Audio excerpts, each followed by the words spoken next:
Good day, Jason Schron here from Rapido Trains Inc. And Chris Fox from Rapido Trains Inc. But we're also now from the Via Historical Society, the VHA. It's not the Via Historical Society. It's you just called it the Via Historical Society. We're the Via Historical Association. Okay. Well, but we're so new we don't know what we're called. No, I don't know. We're sitting right now in a 1954 built sleeping car called Edmundston. And it was built for CN and then transferred to Via in 1978. And I wrote it in 1995. Congratulations. Quebec. Thank you. Yeah. Thank you. And then it was retired in 96. Ended up in the Georgian mountains near Atlanta. The Blue Mountains? And yes. And it was out in the woods for 20 years. And in 2015, I bought it sight unseen. And Chris is of the belief that I really should not have bought this car. I'm not saying that. I'm not saying that at all. What I'm saying is that there might have been something better out there, but there was. But the frame on this thing is absolutely fantastic. Well, that's good. Yeah, Via had it in service till '96. This is true, but I mean, even some of the stuff that they're fixing now, when we had this inside, you can talk about that later, but when we had this inside and we did the frame inspection on this thing, the frame is dynamite. I mean, I am super pumped about that. We don't like crumpled frames. Everything above the belt rail, though. Well, you know. Well, it's a Pullman standard sleeper, right? So it started rusting the day it left the factory. Right in front of us, which the camera can't see, is what used to be the bathrooms, and there was the big intake grills on top, and all they did was let in the weather. Yeah, they really messed that one up. It was a very poor design. Yeah. And unfortunately, so our goal of buying this car originally was to start a collection of Via equipment. Via Rail Canada is Canada's Amtrak, and it's been since 1977, 78, officially 78 is when it took possession of all its equipment.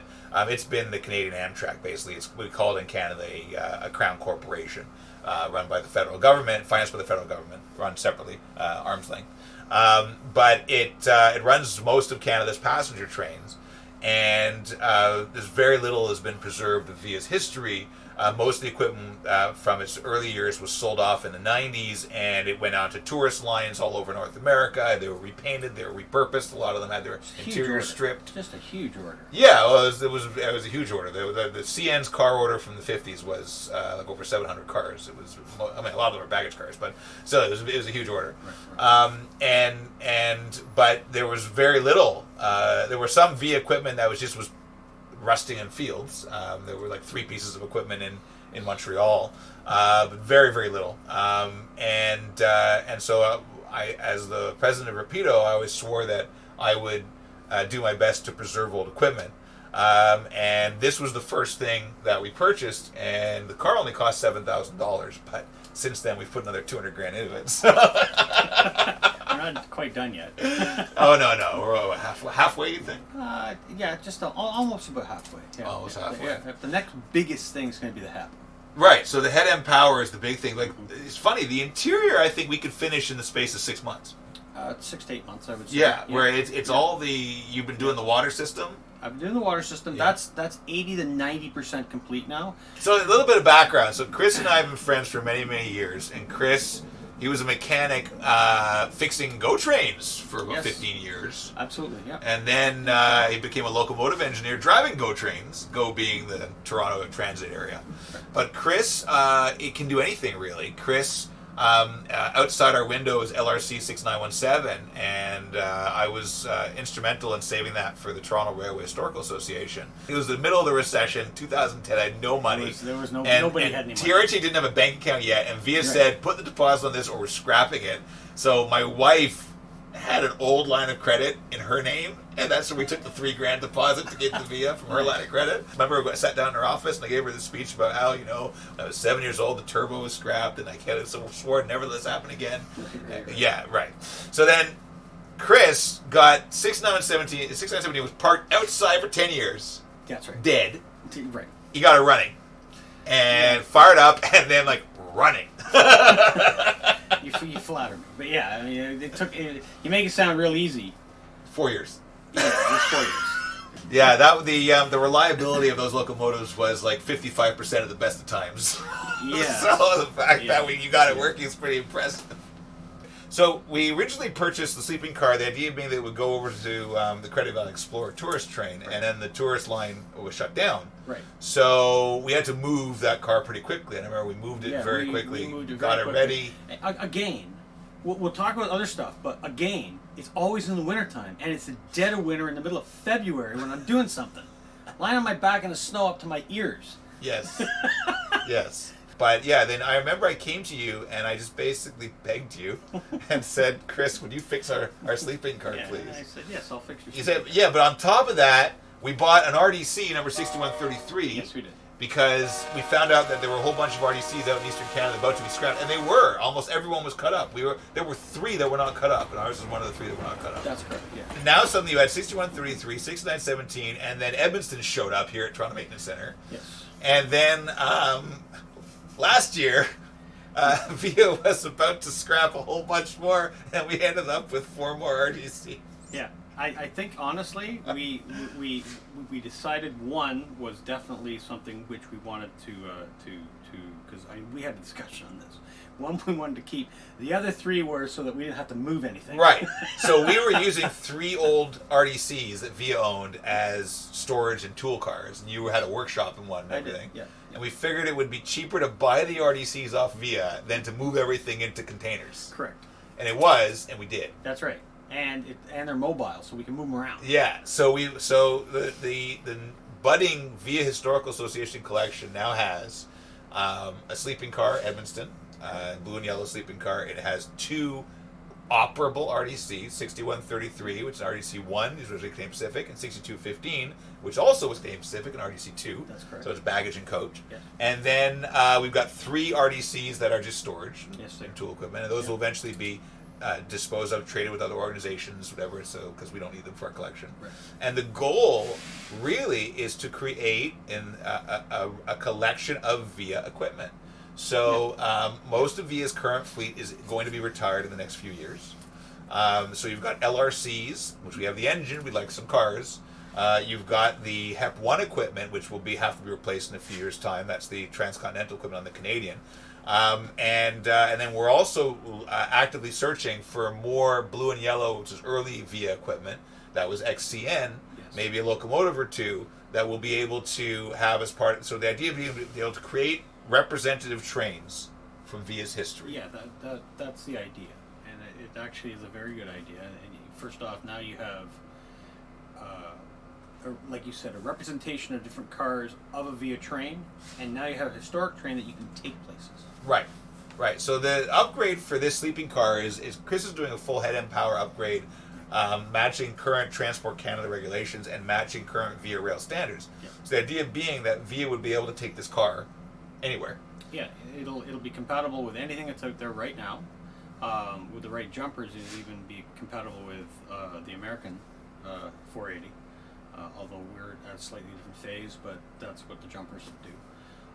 And so that's my goal, is to make this compatible, so Right. that we can actually take it somewhere. And this is the prototype, but hopefully we'll have 4 or 5 maybe cars to do in the future. But having done one, you'll know what to expect and what to do. Yeah, it'll get easier after this. Right. Also, I think now that the VHA is established, we started to receive donations, and we'll have volunteers, especially once we're through COVID, and you can have a crew of 3, 4, 5 guys here. It would be nice. Right, and working on the car. In certain ways, it would be nice. It is nice to have people that know what they're doing, to come down, and I can say, look, I'd like you to work on that section, and this is what we want to goal-wise. And I know a few people who have helped me, and I just let them go, and they're the same mindset I am, and they carry on, which Right. is great. I'm working over here, they're working over there. It works great. Right. That would be wonderful. I think that, look, the word that I use to describe our undertaking is quixotic. So the VIA Historical Association right now is a number of very dedicated people who are getting it off the ground, including a former VIA manager who is very dedicated to preserving VIA's history. But I think it's just so important that this equipment, this equipment that people rode across Canada for decades, there's no concerted effort to preserve it. The museums don't have the funds or the space or the people to preserve this equipment. They've already got collections that were retired decades ago. Yep. So you've got these trains that if you look at, VIA is approaching its 50th anniversary. It is. So 50 years, and there's virtually nothing preserved to remember that anniversary by. No, I mean, if you go back to when CN was 50 or 75, they had steam engine and a whole bunch of other stuff, and they had the big thing, and they carried it around and stuff like that. So they, even when CN did their 100th, they did a little bit. And I know VIA's a Crown Corporation, but they don't have anything. They don't do anything. They are in It's the business out of their mandate. So Right. if VIA were to spend That's right. money celebrating That's anniversary by restoring old equipment, and then you have the media screaming, Yeah. why is VIA spending taxpayer money to preserve old equipment? That's correct. Right? So we're doing it, That's but the problem is it takes so long and it costs so much. Yes, it does. And we've probably put about $300,000 into all this equipment. I would say so. And it's going to cost a lot more. I'd say we got another $100,000 to put in this car. So I think that you don't realize, Chris, how amazing you are. I want to tell everybody that Chris is a miracle worker, and the thing about Chris is that he is being an actual proper railroad mechanic. He knows what he's doing. He's not just guessing and figuring stuff out on the fly. And the great thing about Chris is that people in the industry trust him. So when we have dealing with VIA management or anything like that, they see, oh, Chris is involved, we got nothing to worry about. And you don't realize how rare you are, right? And I'm telling all the museums and historical societies and tourist lines, he's not for sale. Okay, Chris stays with us here at the VIA Historical Association. Yeah, I mean, being a locomotive engineer is fun. I really enjoy that, and it pays the bills.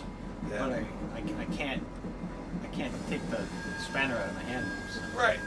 One day, I would hope that the VHA is big enough that we can actually have you on staff full time. That would be awesome. That would be a great retirement. That would be awesome. Yeah.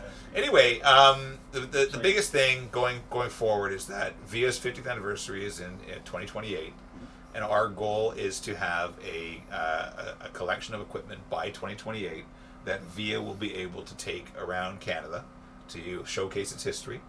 It'll all be working up to current standards, so it'll be safe equipment for VIA to transport. Maybe there'll even be an opportunity for some charter trips. We can create a Canadian or a supercontinental from the 80s that would head across the country. Wouldn't that be wonderful? That would be great.